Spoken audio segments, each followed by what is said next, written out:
The winter market at Frosthofen smelled of pine smoke, wet wool, and desperation. Signe had learned, in the months since her pack fell, to catalog smells before anything else. The nose never lied the way eyes could. The market's scent told her everything. This was a place where things were bought and discarded, where breath fogged in the cold air and meant nothing more than proof that something was still alive enough to sell. Her wrists were bound with hempen rope, thick enough that the fibers had worn red lines into her skin. She did not look at the lines anymore. She looked at the snow instead, the particular way it gathered in the hollows between cobblestones, blue-white in the gray morning light, unbothered and clean. "Next lot!" The auctioneer's voice rang off the stone walls of the market square, carrying the bored authority of a man who had been doing this all morning and intended to do it all afternoon. Female, 20 years. Omega class, trained healer, all limbs present. He caught her chin without warning and turned her face toward the crowd. Signe did not flinch. She had stopped flinching weeks ago, when flinching had begun to feel like giving something away for free. The crowd was a collection of furs and leather and cold, assessing eyes. Men who needed servants for their kitchens, their stables, their fields. A few women, looking for household help. No one was looking at her the way someone looks when they intend to pay well. Starting bid, 40 silver. Silence. The kind that has weight. She watched it move through the crowd, the quick glances away, the subtle shifting of feet. Too thin. Too plain. Too obviously broken by the months in the camp. She knew what they saw. She had seen it in the polished shield she'd passed at her last stop. A girl who looked like winter had been using her for practice. 30 silver, the auctioneer tried, his voice dropping a note. A man stepped forward from the far edge of the crowd. He was built like a storage barrel, wide, heavy, with a beard the color of old rust, and eyes that made Signe's stomach drop 3 floors. He looked at her the way her grandmother had looked at fish at the market, calculating the value by the smell. 25, he said, in a voice roughened by years of shouting over wind. She's half-starved. Doubt she'll last a season's field work. 25 silver from Gunnar, the auctioneer announced, relief bleeding into his tone, despite his effort to keep it professional. Do I hear 30? The silence returned, heavier this time. Signe closed her eyes for 3 heartbeats. She was thinking about the way her teacher, old Helka of the Moonwater Pack, used to say that a healer's first skill was not herbs or bone setting, it was endurance. You will see things that break lesser people, Helka had said, her hands warm and sure around Signe's as she showed her how to press a wound. Learn to stand in the storm and keep your hands steady. Signe kept her hands steady now, though the rope bit her wrists, and Gunnar was already moving toward the platform, like a man collecting something he owned. 20 silver, Gunnar was saying, haggling without shame. Look at her. I'm doing you a favor taking her off your hands. The auctioneer opened his mouth to argue, or possibly to agree, and the air changed. It was not a sound. It was not a sight. It was something older than either. A pressure, a weight, the way the atmosphere shifts before lightning strikes. Signe felt it first in her wolf, the small and hungry creature she'd been keeping locked down through months of starvation and despair. The wolf lifted its head. Every muscle in its body went perfectly, instinctively still. Power. Raw, absolute, and deeply, impossibly familiar to something in her blood. The crowd understood it before she did. Conversations died mid-syllable. A child who had been crying went silent, as though a hand had been laid gently over its mouth. Even Gunnar stopped moving, stopped speaking, his eyes sliding toward the market's northern entrance, with an expression Signe had never seen on a man like him before. Fear. Not the ordinary kind, the kind that lives in the marrow. She looked. The crowd was parting. Not scrambling, parting, the way the sea gives way to a ship's hull, with a kind of helpless inevitability. People dropped to their knees as a figure moved through them at an unhurried pace, flanked by two massive warriors, whose scarred faces suggested they had seen every kind of trouble and were prepared to be the answer to it. "The Alpha King," someone breathed, barely a sound. "It's the Alpha King." And then she saw him properly, and some stubborn part of her, the part that had survived everything by refusing to be awed by anything, went very quiet. He was tall in the way that mountains are tall, not just physically, but authoritatively, as though the space around him had agreed to arrange itself to his advantage. Dark hair, cut short at the sides, fell across a face all hard angles and sharp lines, the kind of face that looked like it had been made by someone who didn't believe in softness and had built accordingly. His eyes, from even this distance, were extraordinary, the deep gray of storm clouds, steady and lightless as winter. He stepped up to the platform without acknowledging anyone. His gaze swept across Signe once, briefly, like a man reading a map. Then, in a voice that carried no particular effort and still filled the entire square, 100 gold. The silence that followed was a different species from all the previous silences. Signe was fairly certain her heart had simply stopped. The auctioneer had gone the color of old snow. His hands, gripping his ledger, had developed a visible tremor. My lord, 100 gold, that is, yes. Are you? I don't repeat myself. The Alpha King's voice was cold and final, like the click of a lock. His storm-gray eyes had not moved from Signe, and something in that gaze made her want to stand straighter. Not out of fear, but out of some strange, involuntary instinct to be worthy of being looked at. Gunnar had dissolved back into the crowd. She hadn't seen him go. She only knew he was gone the way you know a cloud has passed. The shadow that had been falling over her future was simply no longer there. "You," the king said, still looking at her. "You're a healer." It was not quite a question. "Yes, my lord," she said, and her voice came out steadier than she had any right to expect. "Trained by the elders of the Silverstream Pack, herbcraft, bone setting, fever work, wound treatment." Something moved across his face. Not quite approval, not quite its opposite. A consideration. "Good," he said, and turned away. A massive warrior materialized at her elbow, the one she'd noticed flanking the king, with a scar running from his left ear to his jaw, and the kind of stillness that comes from having been very dangerous for a very long time. "I am Bjarne," he said, in a voice like gravel shifting, "captain of the King's Guard." Come. She wanted to ask 1,000 questions. She asked none of them. She had learned, in the months since the world had ended, that answers came faster if you waited. As Bjarne led her away from the platform, Signe looked back once. The Alpha King stood with his back to her already, speaking to one of his advisors. Apparently done with her, in the way a man is done with a door once he has opened it.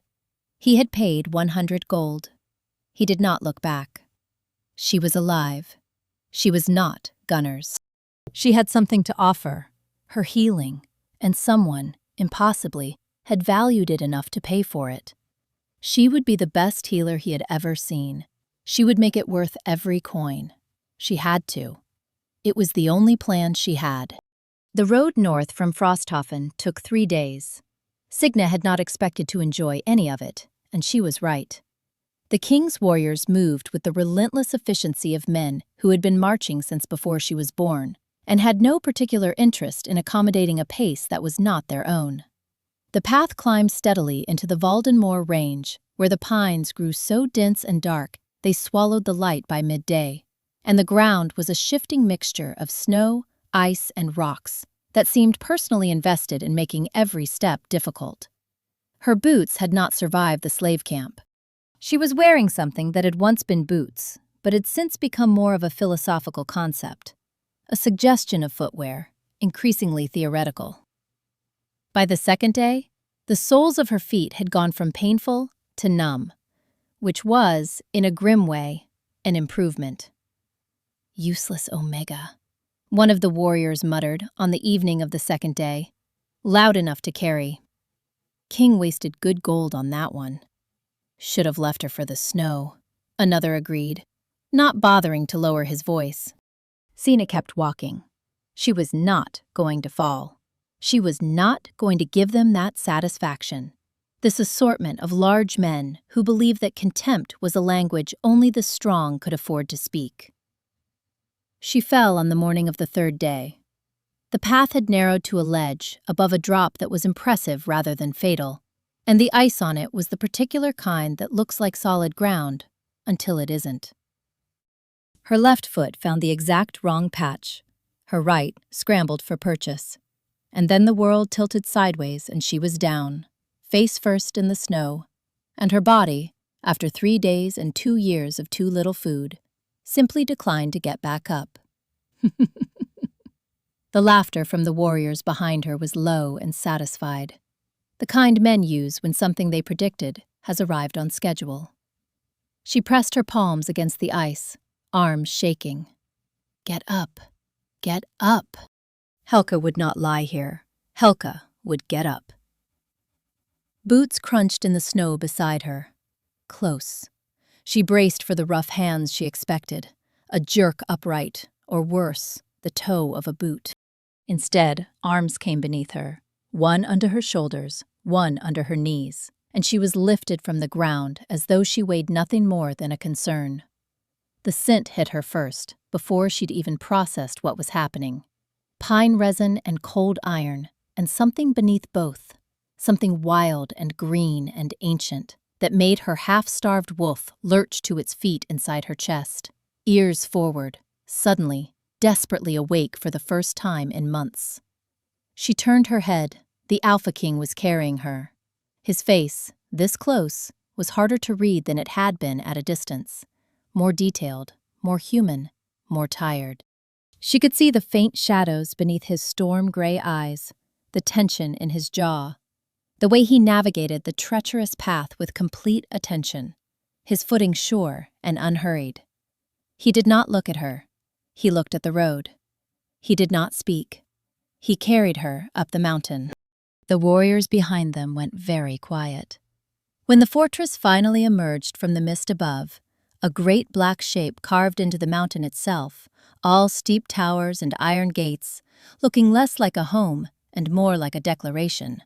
The king set her down inside the main courtyard with the same deliberate care with which he'd picked her up, as though she were something he'd decided deserved not to be dropped. Their eyes met for 1 second. She felt something in that second that she had no word for, and filed it away in the part of her mind where she put things she couldn't afford to examine yet. Then he turned away, and a voice cut through the courtyard air like a knife through cold butter. "Welcome back, my king." The man who stepped forward was perhaps 50, broad-shouldered and iron gray, with pale eyes and a smile that lived only on the surface of his face. He had the look of a man who had been very powerful for a very long time, and had arranged his understanding of the world around that fact. "I see you've brought a acquisition from the market." His eyes moved to Signe with the particular dispassion of a man inspecting a barrel that has arrived at the wrong address. "My uncle, Torvald," the king said, his voice carrying a note that Signe couldn't quite identify. Something careful, something watchful. "He serves as my senior counsel." "Does he?" Torvald's pale gaze slid back to Signe. "You carried her, Eirik." "The whole patrol saw it. She couldn't walk. She is a servant." Thorvald's voice was perfectly pleasant, and somehow more unnerving for it. "Servants who can't walk are inefficiencies." A woman in a gray dress materialized at Signe's elbow, her face professionally neutral, and steered her firmly toward the fortress entrance. Signe went, but she heard Thorvald's voice carry across the courtyard, lower now, meant for the king. "The pack watches everything you do. Every softness, every mercy. We didn't build Valdenmoor by being kind to weaknesses." The fortress doors closed behind her, and she couldn't hear the king's reply. She told herself she didn't need to. 3 weeks passed in Valdenmoor, and Signe learned its rhythms the way water learns a riverbed, by persistent, patient presence. Dawn meant the clash of weapons in the training yards below her small chamber window, the barked orders of warriors drilling in formations she didn't recognize, the steam of their breath rising in the cold morning air. Midday meant the kitchen, and Sigrid, the gray-dressed woman who had steered her in on arrival, who ran the household with the precise, affectionless efficiency of a watermill. Constant, useful, untouched by feeling. Signe scrubbed floors. She tended fires. She helped carry water and sort stores and mend the linens that the warriors shredded with their casual indifference to fabric. The work was hard and honest, and no one struck her, which was still a luxury she registered, with quiet relief, every single morning. She waited for someone to come to her for healing. No one came. She began to understand why, on her 5th day, when she saw a young warrior, barely older than herself perhaps, struggling to grip his sword with a shoulder that was clearly dislocated, the arm hanging at the precise wrong angle. She crossed the training yard before she'd thought about it, her hands already warm with the low-level glow that came with her gift, and said, "Let me help! I can set it in minutes." The warrior stared at her as though she had suggested something shameful. "I don't need omega coddling," he said, loudly enough for the others to hear. "Pain is training. Weakness heals itself, or it doesn't."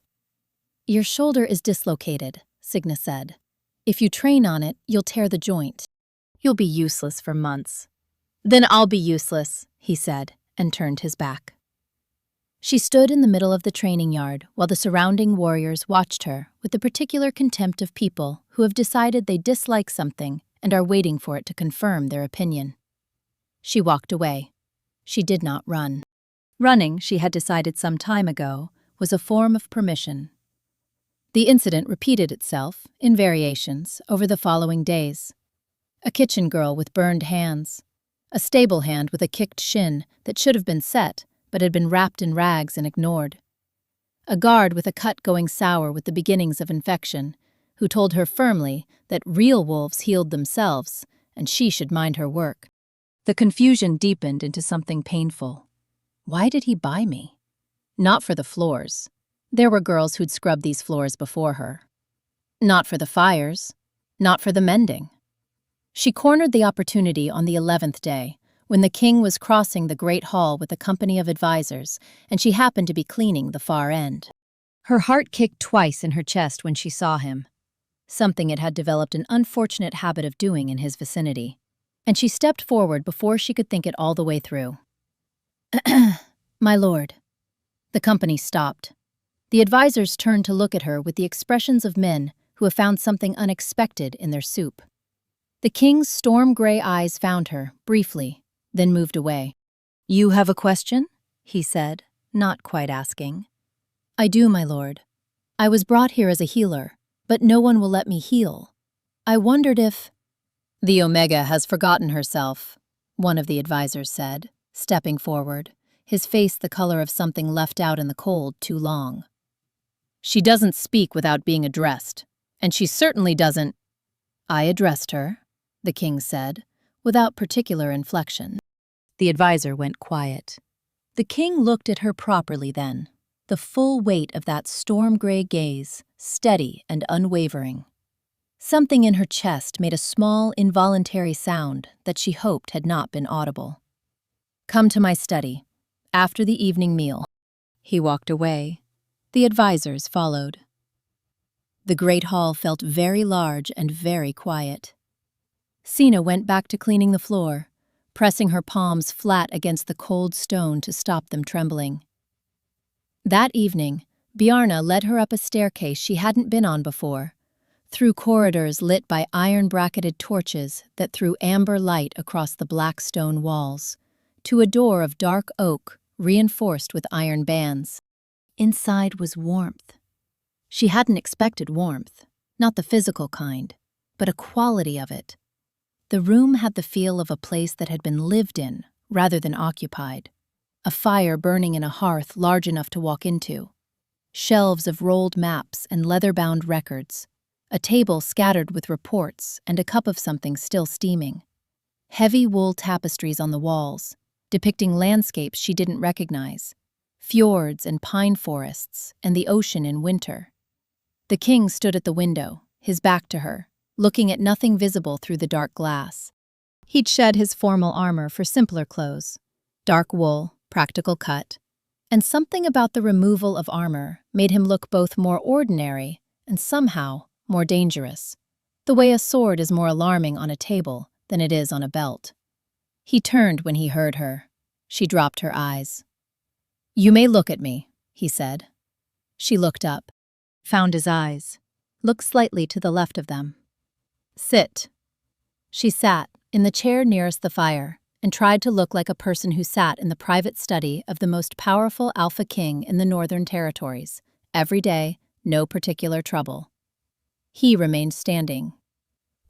The fire was between them, and the light it threw across his face carved him into something more complex than the cold authority she'd catalogued at the auction. There were shadows in the angles now, and the steady gaze held something underneath its stillness, something that moved slowly and carefully, like a river running deep. "You healed no one," he said. 3 weeks, and you have healed no one." "No one would let me," she said. "They believe it's a weakness." "It is," he said. And before the disappointment could settle fully in her chest, he continued. "In the old tradition of this pack, pain was the measure of strength. Warriors who could train through injury demonstrated they were fit to serve. My uncle built that culture. It kept us alive when we had very little else." A pause. The fire crackled. "But you think it's wrong," Signe said carefully. His jaw tightened by a fraction. "I think it's inefficient. A warrior who fights through a dislocated shoulder may permanently damage the joint. I would rather have a warrior fully healed and fighting at capacity than a warrior who has proved his tolerance for pain by making himself useless." She heard what he didn't say underneath what he did say, and she held it gently, like a small bird. "Yes, my lord," she said. "That's exactly it." He looked at her for a moment longer than necessary, and she felt it in the skin of her forearms, the particular warmth of being looked at by someone who is actually seeing you.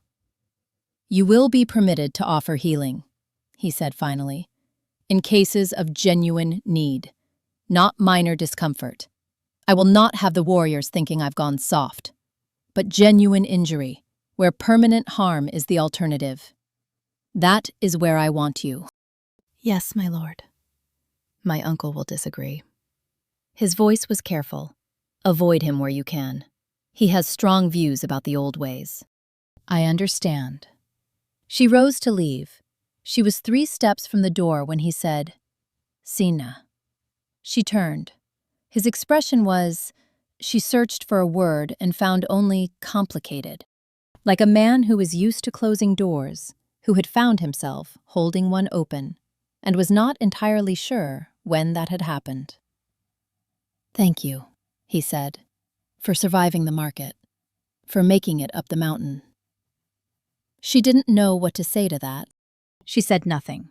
She curtsied and left, and in the corridor she pressed her back against the cold stone wall and counted her own heartbeats until they slowed to something manageable. "Thank you for surviving." She had been thanked for her skills before. She had never been thanked for surviving. She was still thinking about it when she fell asleep.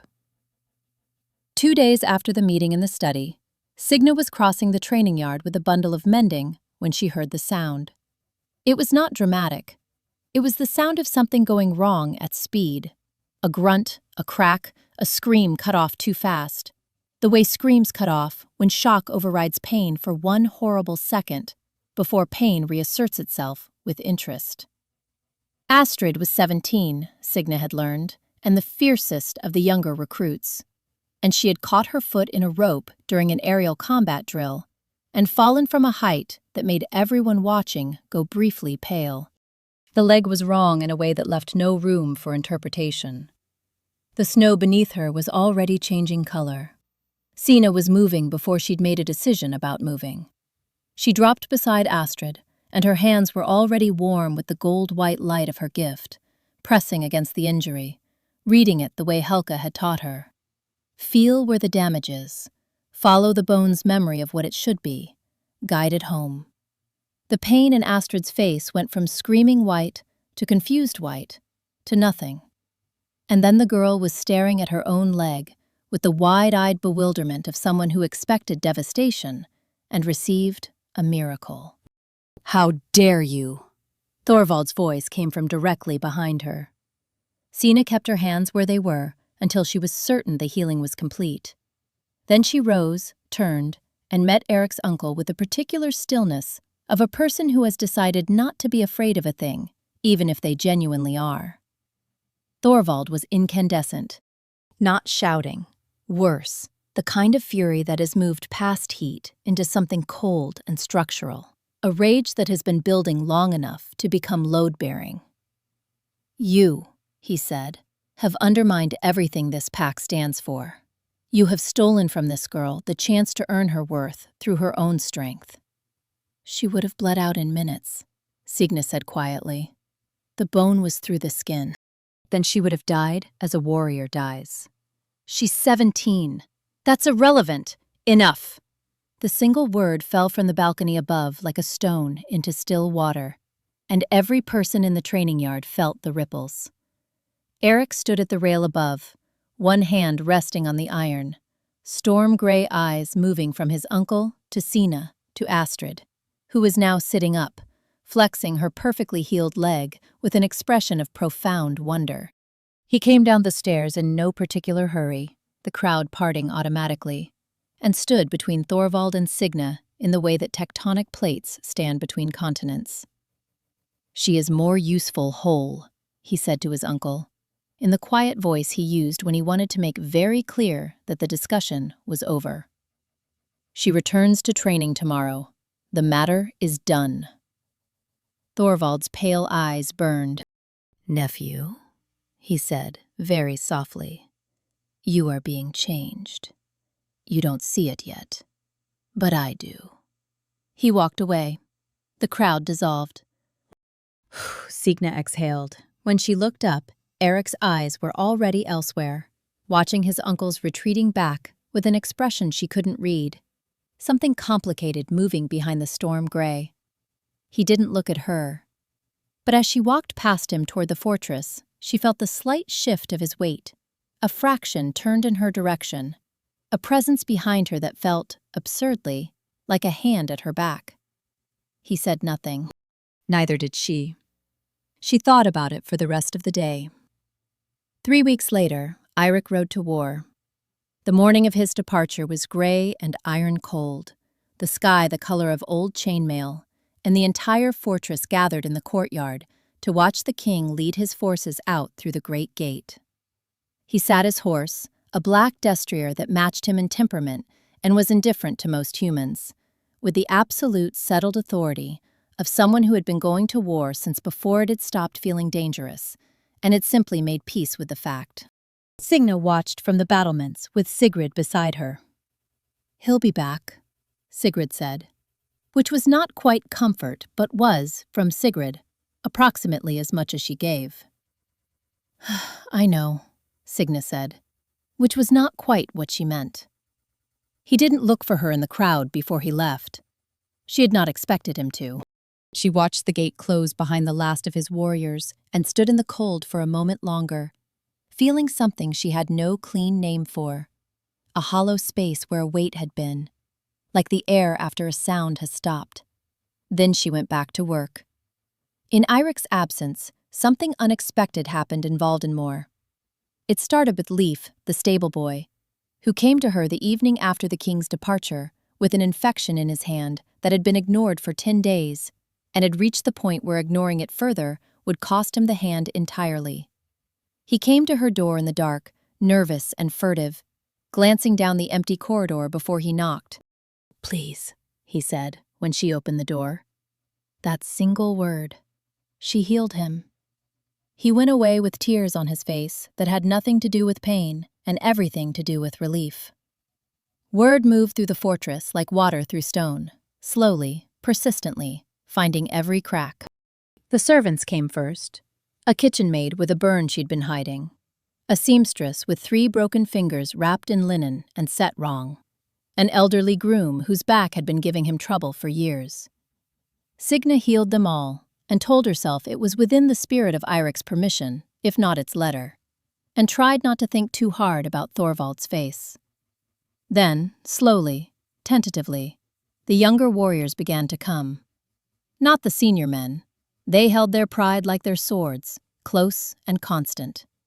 But the younger ones, who had been watching Astrid fight at full capacity while they nursed injuries in stubborn silence, began to appear at Signe's door in the evenings, sheepish and grateful, and leave walking differently than they'd arrived. The fortress changed.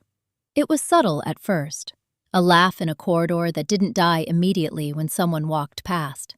A group of children playing in the lower courtyard where they'd previously been shooed away.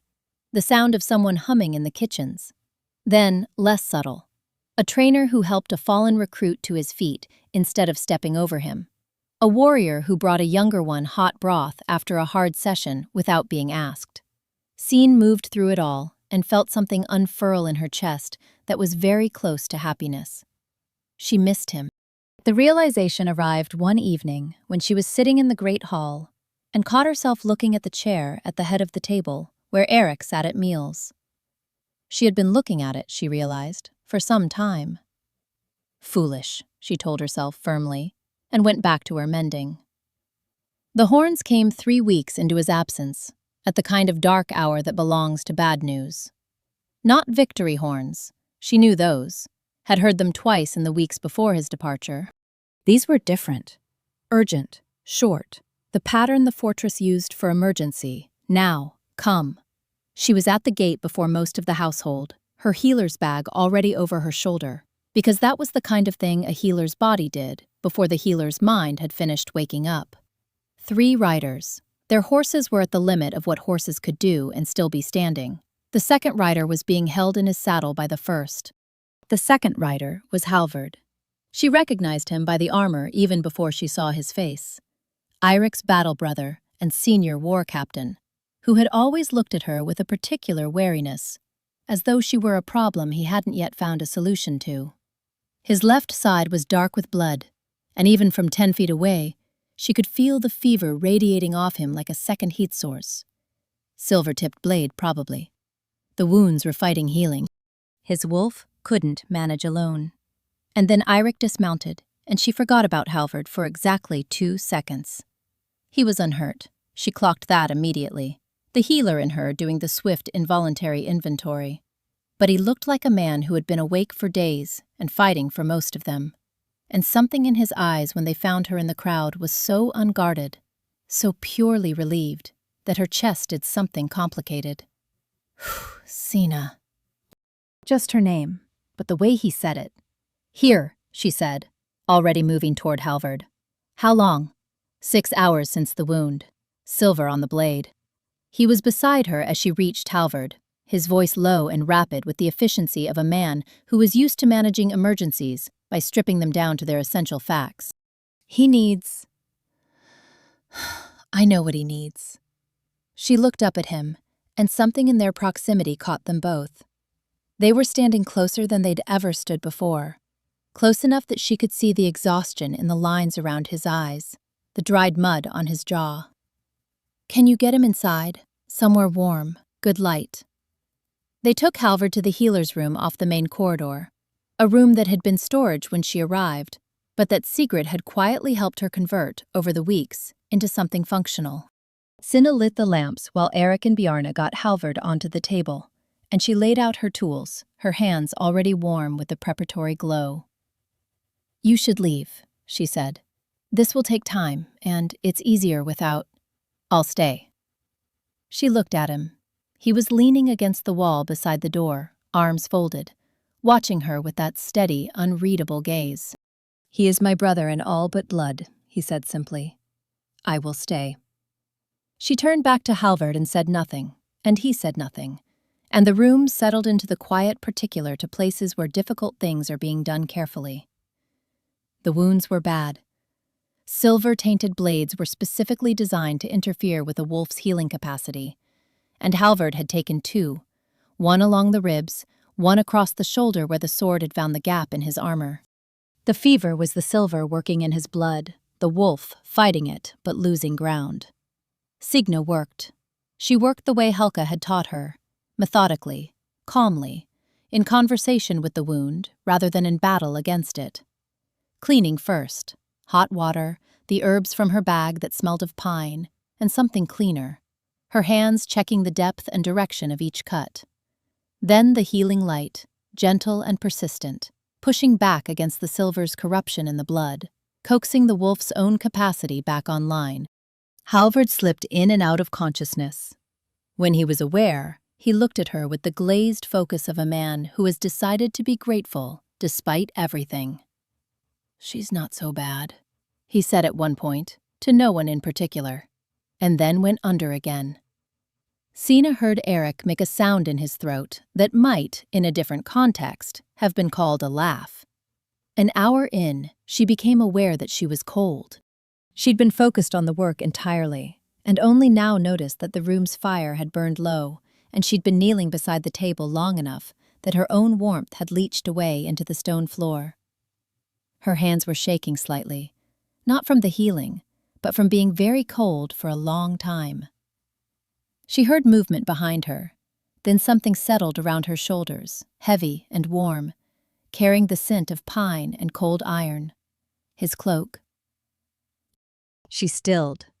He crouched beside her, not quite touching, but close enough that she was aware of him the way you're aware of a fire's heat before you found a source.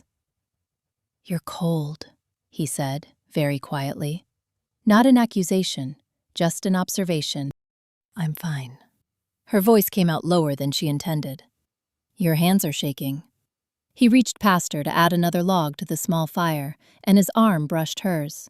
Just the sleeve of his shirt against her forearm, a second at most, and her skin went warm under the fabric, as though he'd pressed his palm against it. She focused very hard on Halvard's breathing, which had steadied. "He's improving," she said. "Another hour and the fever should break." "Good." He settled onto the floor beside her, back against the table leg, watching the fire, not hovering. Just there. They stayed that way through the second hour of the healing, side by side in the lamplit quiet, close enough that she was constantly aware of the space, or absence of space, between them. He didn't speak. She didn't speak. But the silence was not uncomfortable the way silences had been in the earlier weeks. It had a texture to it now, warm and specific, the silence of two people who have moved past the need to fill it. When the fever finally broke, and Halvard's breathing deepened into genuine sleep, Signe sat back on her heels and let out a long, slow exhale. Every muscle in her back was shouting at her. Her hands had stopped shaking. She became aware, slowly, that Eirik was looking at her. Not at Halvard, not at the room. At her. She turned to look back and found his eyes closer than she'd expected. They were sitting very near each other, the proximity of the cramped space and the hours of shared concentration having dissolved whatever professional distance they'd been maintaining. His storm-gray eyes were, for once, not guarded. They were tired and honest, and held something that she recognized the shape of, the way you can recognize a word in a language you only half speak. She looked at his eyes and looked away. He looked at her face and looked at the floor. The moment stretched, warm and unresolved, like a question left unanswered in a room where both people already know the answer. "Thank you," he said, finally. "For his life. He'll be sore for a week," she said. "Tell him not to train on it.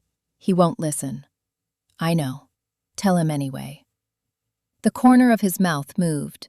She had never seen him come close to smiling. It was a small thing, barely visible, a softening of that hard line, and it lasted for perhaps 1 second. She thought about it all the way back to her room. After that night, he was a different kind of distant. Not cruel, never that. She had understood even in the early weeks that the coldness was not cruelty, but architecture, a structure he'd built and maintained with care. But the distance had changed quality. Before, it was the distance of a man who has not decided to see you. Now it was the distance of a man who has decided very deliberately not to look. She understood the difference. She felt it like the drop in temperature between a room with a door open and a room with it closed. She told herself it was appropriate. She told herself it didn't matter. She healed a guard's festering wound on a Tuesday and found herself listening for his footstep in the corridor. She reorganized her healer's room on a Wednesday and kept the cloak she'd been meaning to return folded over the chair by the door. She caught herself, on a Thursday, describing the way the lamplight had looked against the wall of the healer's room that night, to no one, inside her own head, in unnecessary detail. Halvard recovered. He came to find her on the 5th day, walking stiffly, but walking, and stood in the doorway of her room with the expression of a man who has lost an argument with himself about whether to say something. "He carried you up the mountain the first day," he said, without preamble. Signe waited. "He's never done that," Halvard continued. "Carried anyone. In 15 years of knowing him, I have never seen him carry anyone." "I'm not sure what to do with that information, but I thought you should have it." He left before she could respond. She sat with that information for a long time. Thorvald came to her door late on a moonless night. She had learned, in her months in the fortress, to read the atmosphere of the place the way she read a patient's color. The tone of the servants' voices, the pattern of the guards' routes, the particular silence of the upper corridors when something was wrong. She had been reading the atmosphere for 3 days, and it had been telling her, quietly and consistently, that something was building. She should have been more specific about what she was preparing for. "The king wishes to see you," Thorvald said, when she opened the door. His pale eyes were perfectly neutral, which was, she had learned, the most dangerous configuration they came in. "Come." Now? It was past midnight. "He's been waiting." It concerns Halvard's recovery. He's worried there may be lasting damage. She took her healer's bag.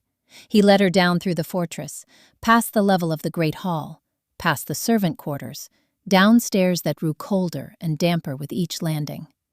She kept walking, but the healer in her was doing the thing it always did in the presence of wrongness. Cataloging, noting, preparing. "My lord," she said, conversationally, when they descended a 4th flight of stairs. "The king's study is above the great hall." "He moved the meeting," Thorvald said, without turning. "Private matter." The room they entered was circular, walled in bare stone, lit by 2 torches and 3 guards whose faces were covered by iron helms. No Eirik. She turned. Thorvald's expression had dropped its neutrality entirely. What remained was something stark and convinced. Not monstrous, which would have been easier, but the face of a man who believes completely in what he is doing. That was worse. "My brother's blood built this kingdom," he said. "I raised Eirik from a boy when his parents fell. I kept this pack alive through 20 years of war by building it on truth. Strength survives. Mercy kills. My lord, you are undoing everything." His voice did not rise. "Not maliciously. That would be simpler. You're doing it by being exactly what you are. And he is letting you. That is the part that cannot be permitted." She backed toward the wall, watching the guards, calculating. 3 was too many if they moved in concert. "You don't have to do this," she said. "He will listen. I've seen him listen." That is precisely the problem. She screamed before he reached her, not from panic, but as deliberate strategy, as loud and as directional as she could make it, straight up toward the stone ceiling and into the fortress above. What happened next happened fast. Thorvald's hands were at her throat for approximately 4 seconds before the door came apart. The door did not open. It came apart with the focused energy of something very large and very angry that had found it in the way. And Eirik came through the resultant space with his eyes blazing gold. Not storm gray, not anymore, but gold, burning and absolute. and unlike anything she had seen in them before. He crossed the room in 3 strides. "Let her go," he said. Thorvald released her. He turned to face his nephew, and something in his face, for just a moment, was grief before it was anything else. "I raised you," he said. "I know." Eirik's voice was very quiet. "And I loved you for it. But this is done." What followed was not pretty, and she told herself later she had not needed to watch all of it. The guards who served Thorvald chose their moment poorly. They were good, but they had chosen to fight the Alpha King of Valdenmoor in an enclosed space, and that was, fundamentally, a matter of poor judgment that the outcome reflected accurately. In the chaos of those minutes, she lost sight of Eirik. She found a torch bracket to put her back against, made herself small and still, watched. She found him again when he staggered. It was subtle, only a slight drop in one shoulder, but she had been watching people's bodies for injuries her entire life, and her eyes went straight to it. The left side, below the ribs, where the thin line of a blade had found the gap in his jacket, and the color spreading through the fabric was the wrong color entirely. "Eirik!" The sound she made was not his title, and it was not my lord. It was just his name, stripped of everything decorative. He turned to look at her, and his eyes were still gold, but they were losing focus, the way eyes do when the body is beginning to negotiate with a wound. "It's minor," he said, which was not true. "Sit down," she said, which was also not a question. They carried him to his chambers, Bjarne and 2 guards she trusted, Signe at his side, her hands pressed against his ribs, and the light steady and constant, doing what it could in transit. The wound was not minor. The blade had been treated with something, not silver, something more sophisticated, a compound she recognized the smell of from her training, something meant to move through the blood and confuse the wolf's healing instinct. It was working. His wolf couldn't get purchase against it. She sent everyone out except Bjarne, and then she sent Bjarne out too. "If he worsens," Bjarne began. "I'll call you," she said. "I need quiet." She got quiet. The fire Bjarne had built before leaving filled the room with amber warmth, the heavy tapestries keeping the winter out, the candles on the table providing the steady, close light she needed. She worked. This was different from Halvard. With Halvard, she had been managing someone else's danger from a certain professional distance, caring, focused, but safe inside her own competence. This was Eirik, and the distance had simply stopped existing without her permission. She knelt beside the bed. Her hands were on his chest, the light steady and warm, pushing back against the compound's work in his blood.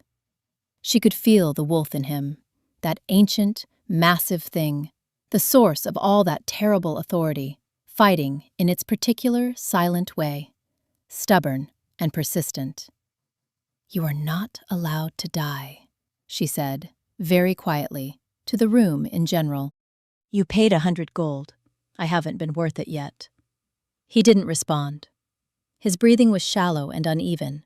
His face in the candlelight was different from its usual guarded arrangement, the lines of it softer, undefended.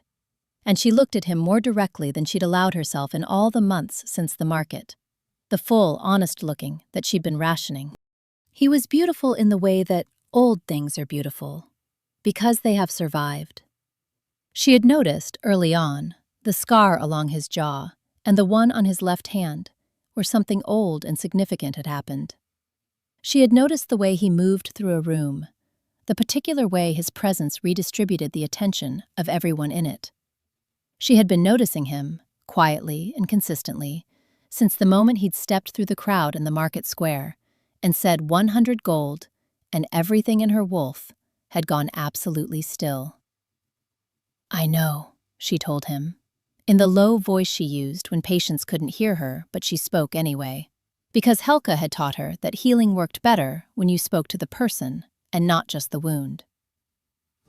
"I know you're tired. I know the whole territory leans on you, and you let it, because it's better than it leaning on someone who wouldn't hold. But you have to stay. You have to wake up." His hand moved. Just a fraction, the fingers uncurling. And without thinking, she took it. wrapped both her hands around it, the way Helke had wrapped hers around Signe's when teaching her. His fingers closed, not tightly, just present. She held on and kept the light steady and kept talking in the low voice, and the night moved around them like a river around two stones. Bjarne looked in once, around what she estimated was the 3rd hour. She didn't acknowledge him. He went away again. The compound broke before dawn. She felt the exact moment of it, the wolf suddenly finding its footing, the tide turning in his blood. His breathing deepened. The fever broke in a slow, steady fall. Color returned to his face by increments, the gray of illness giving way to the living warmth of him. She sat back on her heels and until her lungs were empty. The sky through the high windows was the particular dark blue of the last hour before sunrise, and the candles had burned to stubs, and she was absolutely exhausted in a way that went all the way down. She was still holding his hand. She looked at that, their joined hands for a moment, and didn't let go. He woke slowly, the way the seriously ill wake, in stages, the senses coming back online one at a time, awareness assembling itself into coherence with careful effort. She watched it happen. She watched his breathing change, then his hands, then the shift of his face from the vacancy of deep unconsciousness to something approaching presence. His eyes opened. For a moment, he looked at the ceiling. Then his eyes moved, found her, and stayed. His eyes were still gold. Not the blazing gold of the dungeon. Softer, warmer. The gold of firelight rather than lightning. But gold. She had heard of this. She had read about it. In the old texts Helke kept. The ones that treated the mate bond with the matter-of-fact precision of a thing that happened in the world, and therefore had to be documented. The eyes changed when the bond recognized. She was very still. "You stayed," he said. His voice was rough and low, and she heard all the hours of the night in it. "You told me to come to you when I was needed," she said.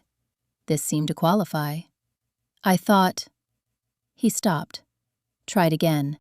His hand, she realized, was still holding hers. He had noticed too. She could see it in the slight change of his expression. Not withdrawal, just awareness. A man taking inventory. He didn't let go. "I thought you would call Bjarne.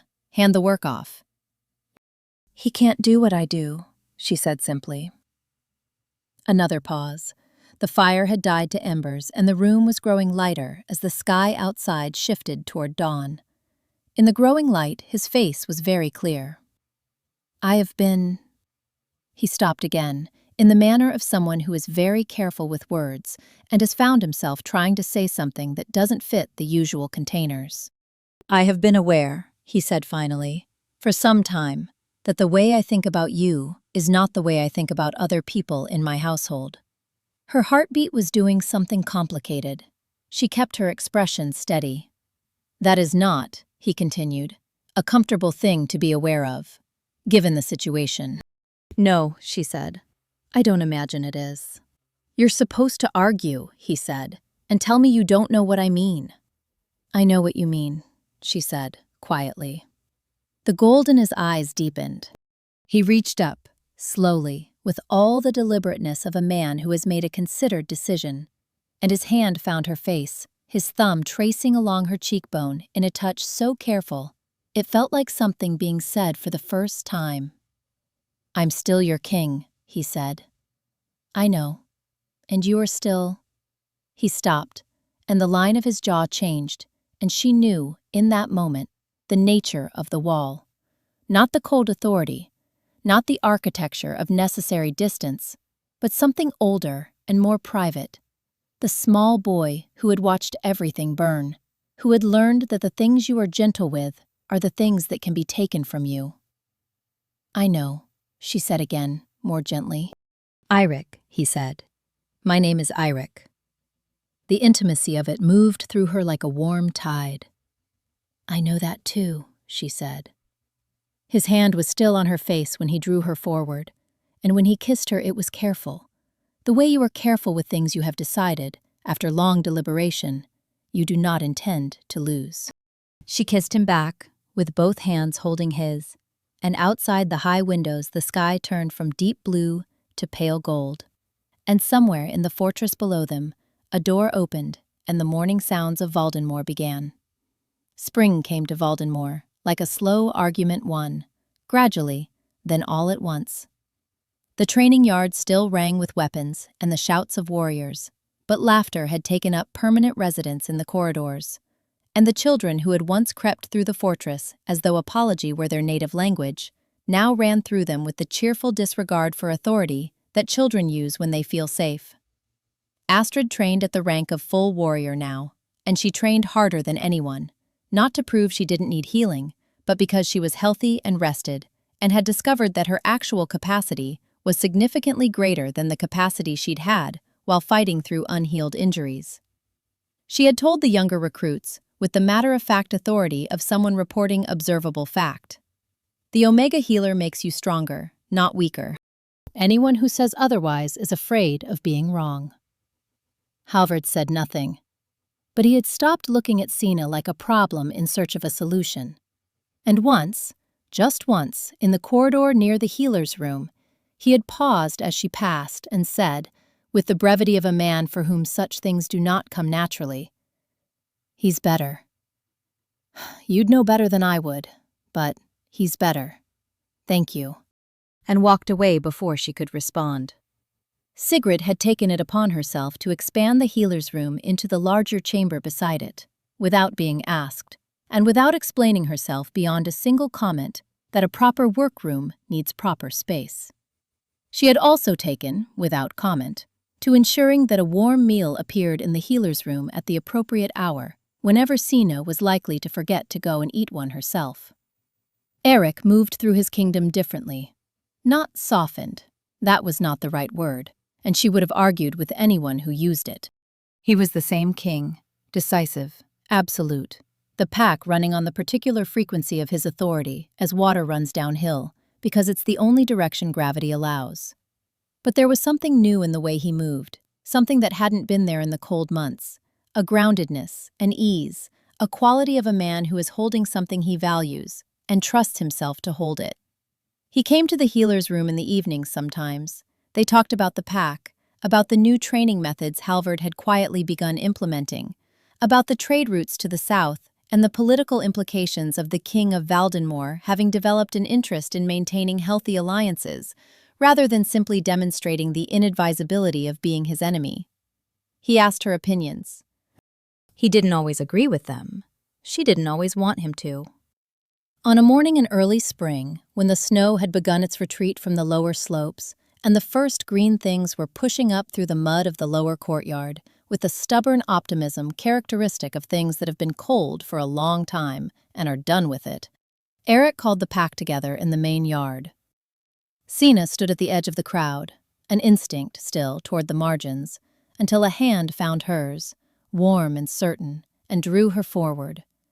She looked at him from beside him, rather than from behind him, and the distance between those two positions was, she thought, everything. "This pack survived," he said, his voice carrying in the clear spring air to every corner of the yard, "by learning to be hard, by learning that softness would kill us. My uncle taught me that. He was wrong, but he was not lying. He believed it completely, because he had watched the alternative cost us everything." A pause. The crowd was very still. "What Signe has shown me," he said, and the name in his voice was a specific, careful sound, a sound that had been decided upon and would not be taken back, "is that the strength we built out of pain is not the only kind that exists. There is strength that heals rather than endures, strength that protects rather than dominates. A pack that is well and rested and tended. That pack is stronger than a pack that is proud of its suffering." He turned to her, and his eyes were gold in the spring morning, warm and clear and entirely unguarded. And she thought, there he is. Underneath all that architecture, there is the man. "She was brought here in chains," he said, "to the pack, to her, to both at once. And she freed us all."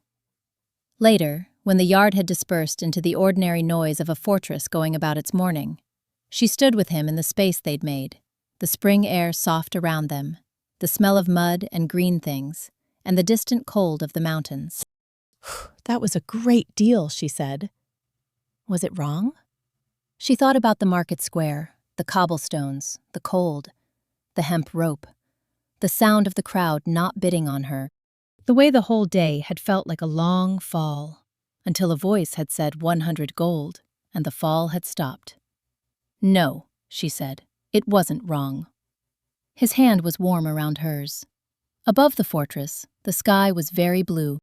Below, somewhere in the lower yard, a child. Spring had arrived, finally, in Valdenmoor. It had been a long winter. Thank you for being here. If this story moved you, if you found yourself holding your breath in that dungeon, or sitting beside them through that long, healing night, leave a comment with the moment that stayed with you. The best stories are the ones we carry home.